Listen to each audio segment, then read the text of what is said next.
Michel Acunzo, j'accompagne les entrepreneurs à générer plus de joie et plus de résultats commerciaux dans leur business. Aujourd'hui sur la table, un élément qui revient, enfin deux éléments qui reviennent régulièrement par rapport aux entrepreneurs qui sont en train de vendre ou qui ont pour objectif de vendre leur business, leurs affaires, leur bébé. C'est le premier élément en fait, c'est que parce que le but, bien entendu, c'est d'augmenter la marge, de maximiser, d'optimiser la marge qu'ils peuvent négocier avec l'éventuel acheteur ou les éventuels acheteurs. D'ailleurs, le premier élément qui découle de cela, c'est que très souvent, je remarque que l'entrepreneur va rapidement se focaliser sur un acheteur, s'il y en a plusieurs devant lui. Et l'idée, en technique de négociation, c'est d'aller réellement au bout du chemin avec chaque interlocuteur, potentiel acheteur, parce qu'au dernier moment, j'ai déjà vu dans ce type d'accompagnement qu'au dernier moment, il y a vraiment des fois des retournements de situation assez improbables, assez spectaculaires.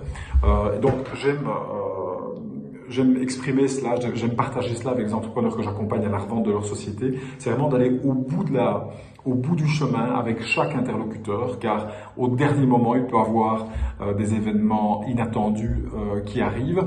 Et surtout, en fait, ce qui se passe, c'est que dans la négociation, l'un peut, quand on échange avec les potentiels acheteurs, c'est que l'un peut vraiment donner des arguments qu'on va utiliser dans la conclusion avec l'autre. Donc, ces acheteurs potentiels ne sont peut-être pas l'acheteur idéal. En tout cas, ils vont nous donner les arguments qui vont nous permettre de conclure avec l'acheteur idéal par rapport à la revente de notre société. Et ça en vient en fait au deuxième élément que je veux partager avec vous.